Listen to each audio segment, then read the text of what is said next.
So Ghostbusters Frozen Empire is the 5th entry as part of the Ghostbusters live action movie series, and this time it returns the characters back to the brilliant and quintessential New York setting. Now, I absolutely love the idea of the big bad villain in this film. In terms of being this evil ancient character trapped in this orb, all of that stuff was just so cool, very Mummy inspired. And this character does feel pretty unstoppable, and even when you use the Ghostbusters weapons against him, is pretty much useless, as like I said, this guy is so unstoppable. So I absolutely loved the stakes that were set here, but there were just too many subplots that unfortunately diluted this movie. Now, having subplots happening at the same time as your main storyline can of course work, but I just feel like they were trying to pack in far too much in this 2-hour runtime. And unfortunately, the result was that none of them were therefore done to a high degree or well enough really. And the ending especially, I was so disappointed by the ending, as they were just building up this battle of the Ghostbuster characters versus this ancient being, and while there was a bit of a confrontation between these characters, it was just so unfulfilling, especially like I said, as they were building it up so much, and I was just expecting way more from this ending. Also, from a tonal perspective, it would constantly shift from horror moments to comedic moments to horror moments to comedic moments, and that is absolutely fine, as so many films have demonstrated that you definitely can merge these two tonal genres together, especially like the recently released Totally Killer absolutely smashed it from a comedic horror perspective. But I feel like in this film, the comedic moments, sure, they were really, really funny, but the horror moments just didn't go there in the way that they really could have done. And I understand why, because at the end of the day, this is a bit of a family movie that does need to cater for all age audiences, but I just feel like as a result, it was just really unfulfilling. I feel like that is pretty much the way that you can summarize this movie, as they had so many good ideas and they did put things in place really, really well, but unfortunately they just didn't go there enough, and therefore it just came across as, like I said, so unfulfilling. Now, the creators did say that they wanted to treat this movie like an extended version of one of the animated episodes, and I feel like actually you can really see that on the big screen, as it is really fun, it is really funny, but it is just so rushed, as they just kept trying to put in way too much, and they just didn't structure all of it well enough. To this movie's credit, I do think the animation does look really, really good, and the few ghost fights that they do have, for example, right in the beginning, a couple in the middle. But let's not talk about the one at the end, as like I said, that was just so disappointing. But for the other ones, I do feel like they did look really, really wicked. And even though there are a couple of unexpected twists, I definitely feel like they lack a lot of punch, as they just don't have the impact that an amazing twist really, really should have. And I just feel like in general, it could have definitely been a lot more witty and a lot more sophisticated.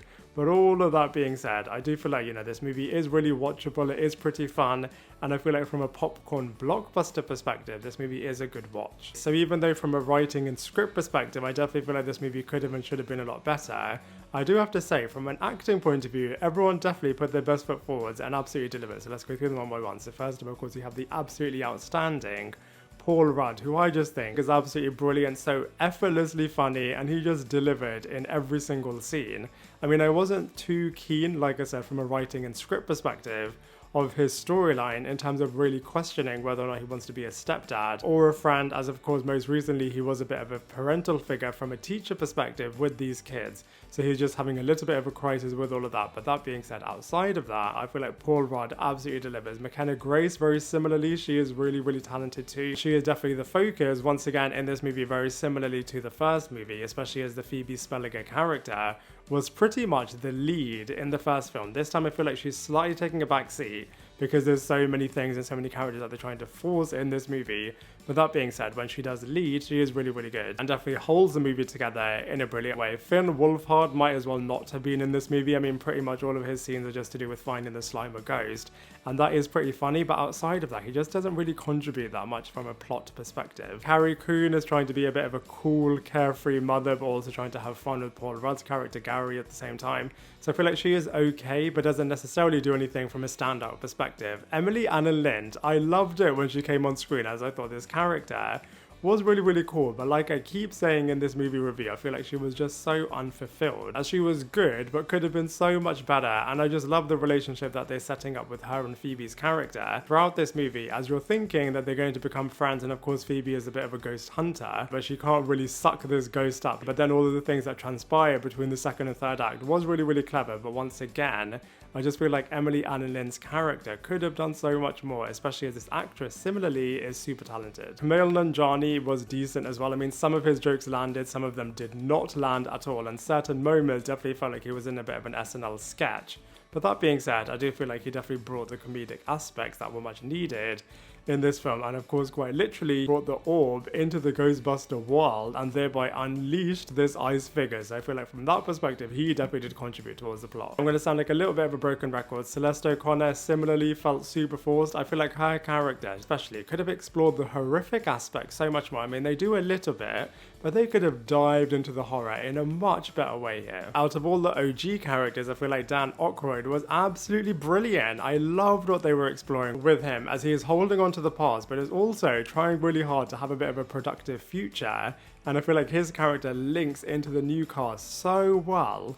And I feel like, of course, he is the person that has the orb, so naturally he is really, really brilliant and so pivotal, quite literally, from a plot perspective. So I feel like from a returning character's point of view, he was so wicked. Unfortunately, the same can't be said for Bill Murray's character. I feel like he was literally forced in here as well. And he was just an additional unneeded character. But of course, if you are going to bring back all of the OG characters, and of course you need Bill Murray here too. So despite all of my criticism for this movie, I did enjoy it for what it is. I mean, if it was completely stripped back and just rebuilt when it was just first being created, it could have been a decent movie, but unfortunately they just forced in so many things in this film, and I feel like as a result it was a little bit of a mess. And so for all of those reasons, I'm going to give Ghostbusters Frozen Empire a 4.5 out of 10. Now I'd love to hear from you. What did you think of this film? Let me know your thoughts in the comment section below, and I look forward to seeing you in my next video.